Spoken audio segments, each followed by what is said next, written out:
So, good morning, students. All are you fine at your home?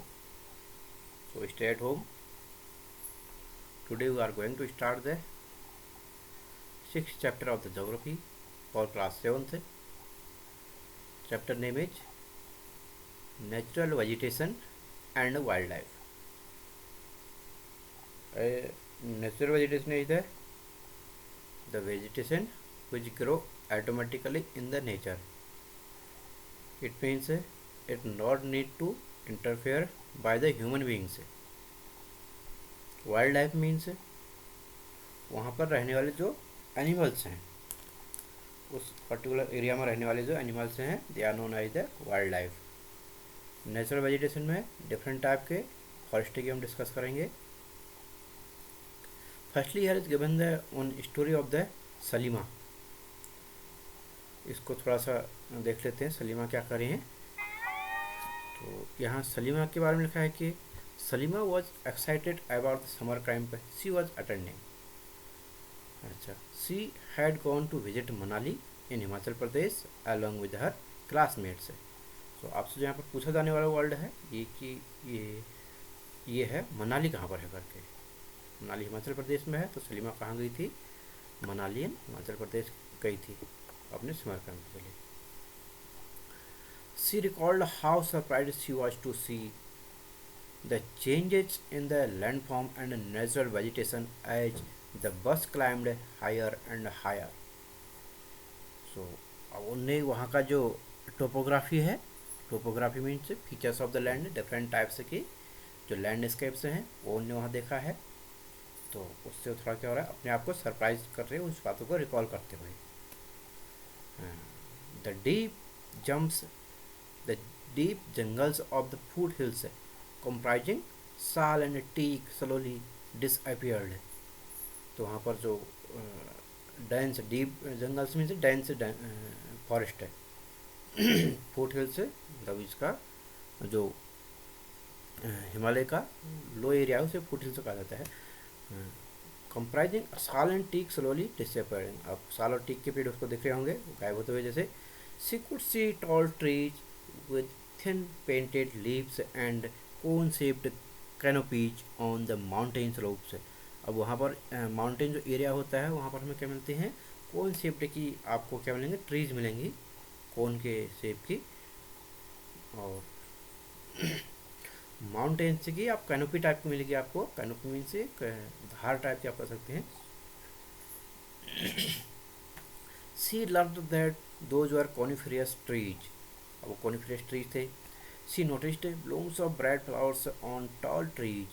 अच्छा, there were the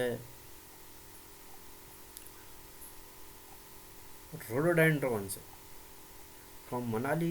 As she was traveling up to Rohtang Pass, she saw that the land was covered with short area and snow in some places. तब वो कहाँ जा रही थी? मनाली से कहाँ को जा रही थी? मनाली टू रोहतांग पास. कौन से पास को यहाँ पर डिस्कस किया गया है? रोहतांग पास. इट इज़ ऑल्सो इम्पोर्टेंट है. मनाली से रोहतांग पास को जाते हुए उन्होंने ये चीज़ें देखी थी.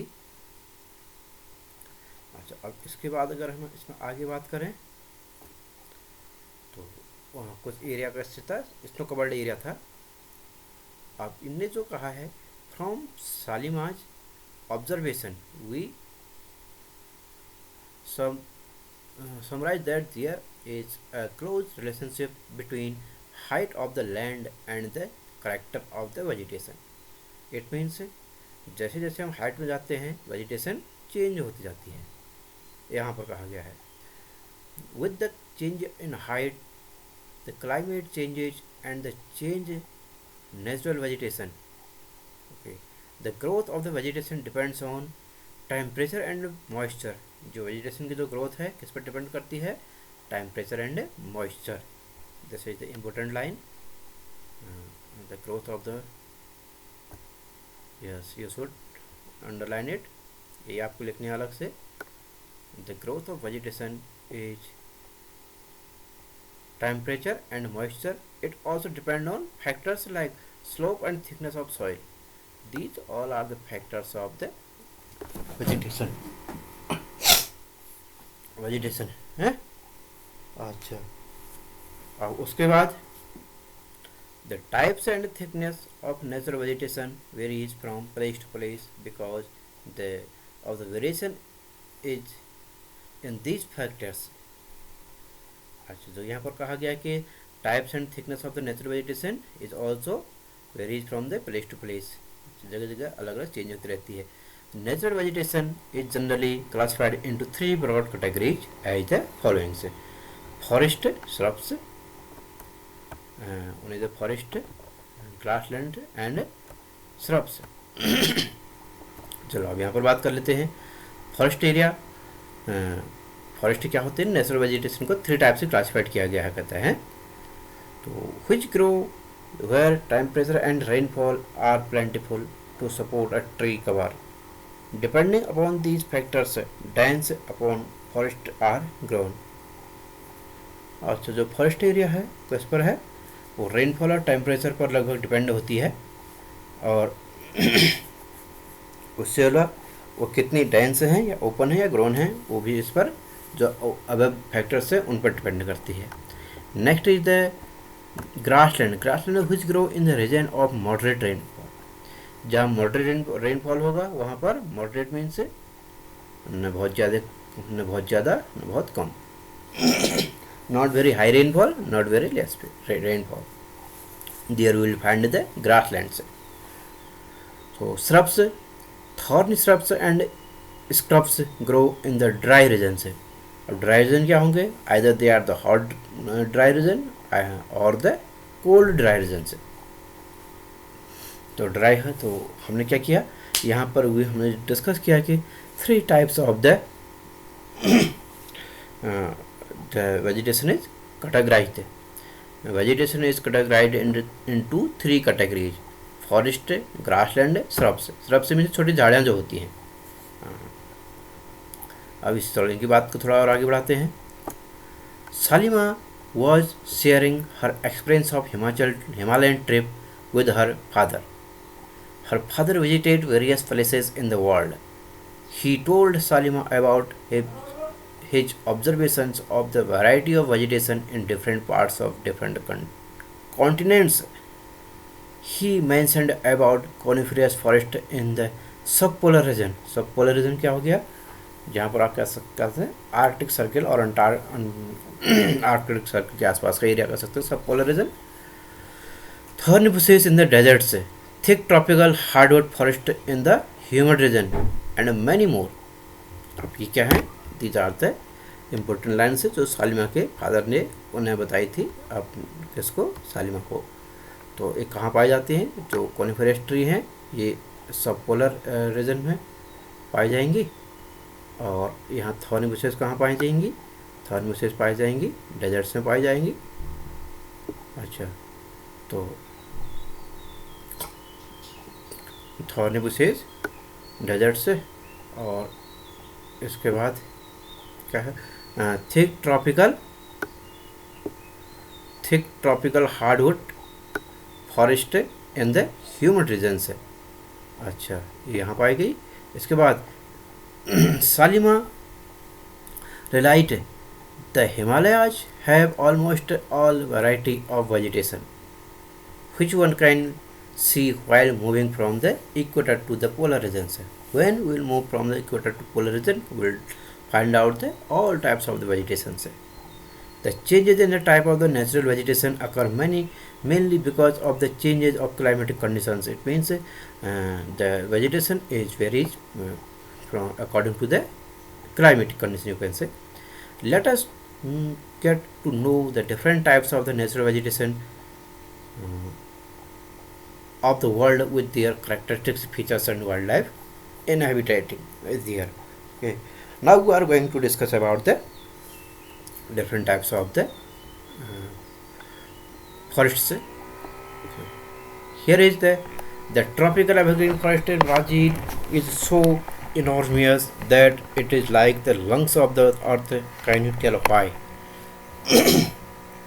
चलो पहले इस पर डिस्कस कर लेते हैं। डू यू नो कहता है कि जहाँ पर ट्रॉपिकल फॉरेस्ट है, कहाँ, ब्राज़ील का ट्रॉपिकल फॉरेस्ट जो है वो क्या कहलाते हैं, they are known as the अच्छा, हम लोग इसकी बात कर रहे हैं। Brazil is the forest of the Brazil is known as the lungs of the world. तो इन्हें क्यों कहते हैं? Because these are the very important. जैसे हमारे यहाँ लंग्स का काम क्या होता है, ऑक्सीजन को क्या करती है, क्रिएट ऑक्सीजन लेने का काम करती है। वैसे ये हमें क्या करती है, ऑक्सीजन प्रोवाइड करने वाला सबसे बड़ा एरिया है ब्राज़ील के फॉरेस्ट है। अच्छा, अब यहाँ पर आपको थॉर्नी बुशेज का एक चित्र दिखाया गया थॉर्नी श्रब से, और इससे यहाँ पर थोड़ा और डिस्कस कर लें एक क्या क्या चीज़ें लिखी हैं करके। यहाँ पर लिखा है कि let's do now you can tell why Salima saw changes in the natural vegetation as she climbed higher and higher. What type of the vegetation did she in the Himalayas, starting with the foothills and going to the higher altitudes? It means whenever we will go higher in the nature we will see the different type of the vegetations. तो ये कहा गया है। और उसके बाद यहाँ पर लेट्स डू यहाँ पर कहा गया like Salima when you go to visit any new place, notice the type of the natural vegetation occurring there and try to think of factors responsible for the growth of such vegetations in habitat। तो यहाँ पर जब आप क्या करते हैं, other reason में जाते हैं, अपने एरिया से दूसरी जगह पर जाते हैं, तो आप वहाँ के नेचुरल वेजिटेशन में जो चेंजेस हैं उनको देखो, और उसके कारण किस कारण से ये सब चेंजेस दिख रहे हैं, कौन से फैक्टर रिस्पॉन्सिबल हैं, ये आप क्या करेंगे, उसके बारे में भी आपको सोचना है। अच्छा, note down if any human interference has taken place in that area in terms of deforestation, grazing, cultivation of cash crops,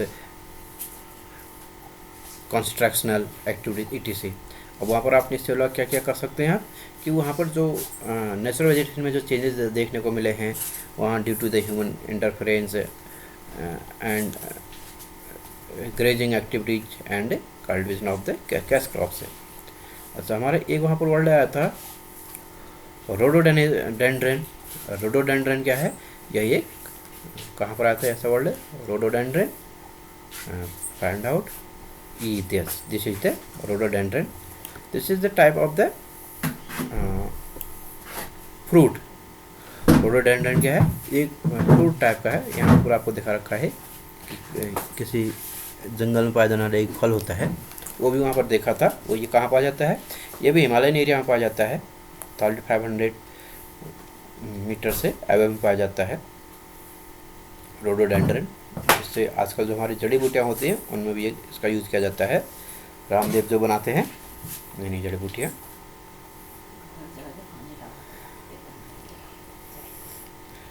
अच्छा,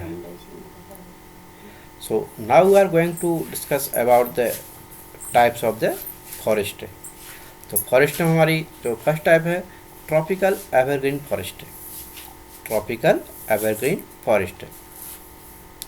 Such type of the forest are also known as the tropical rain forest।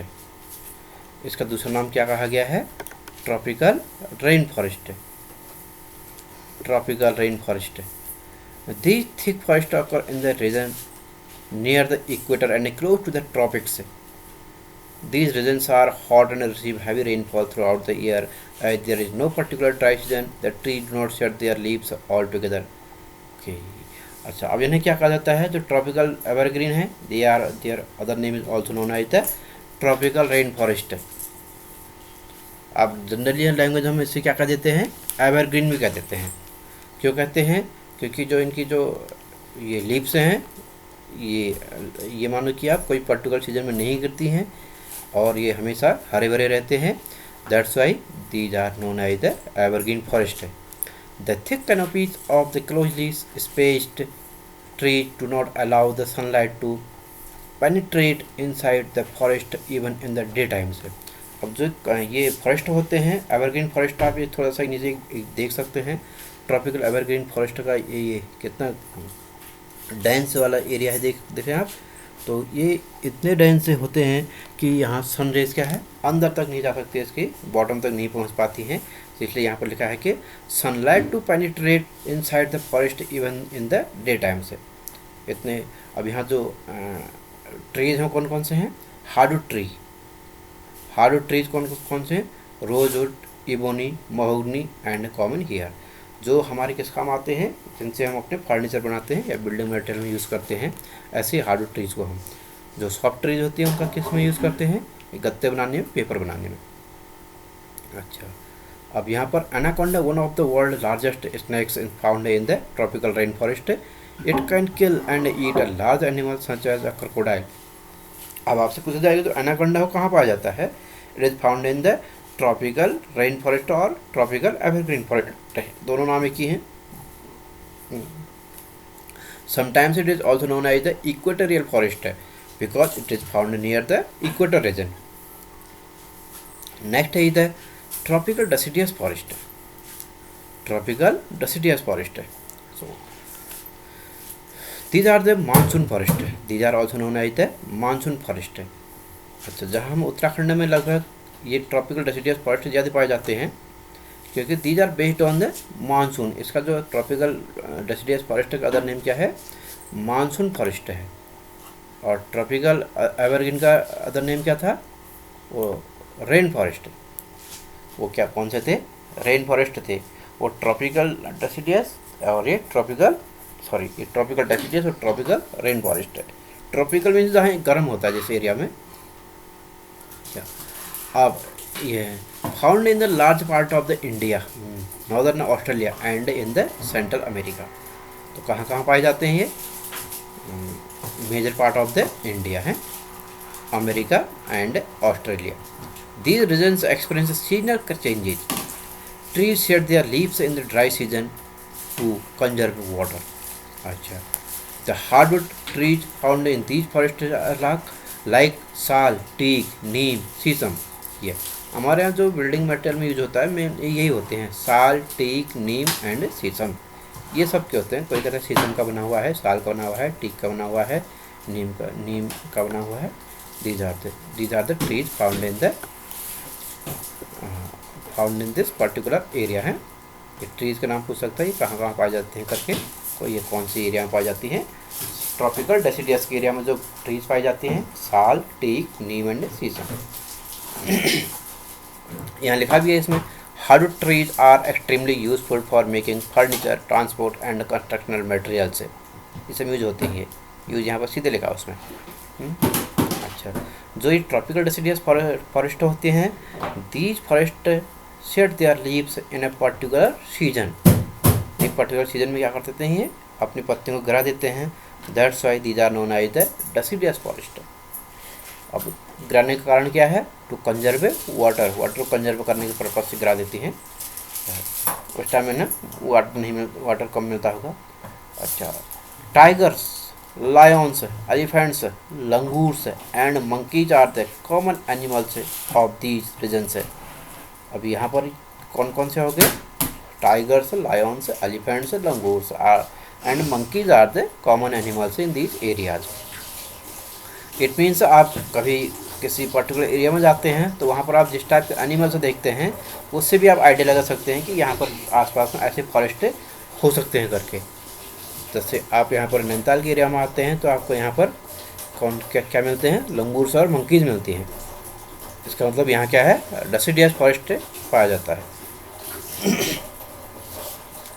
जो हमारा नैनीताल का reason है यहाँ पर लगभग ये mix up type का है, डेसिडियस और रेन फॉरेस्ट का। अच्छा, इसके बाद लेट्स डू, यहाँ पर लिखा है, Where in India do tropical evergreen and tropical deciduous forest occur? Name the states. Which type of the forest dominates the most part of India? अब इंडिया में जो मैंने अभी उत्तराखंड का आपको एग्जांपल दिया, उत्तराखंड और उत्तर प्रदेश, यहाँ पर हमारे लगभग कौन से एरियाज होती हैं, यहाँ पर ये डेसिडियस फॉरेस्ट ज़्यादा पाए जाते हैं उत्तराखंड और उत्तर प्रदेश में। उत्तराखंड के जो हायर एरियाज हैं वहाँ पर हमें रेन फॉरेस्ट देखने को मिलेंगे।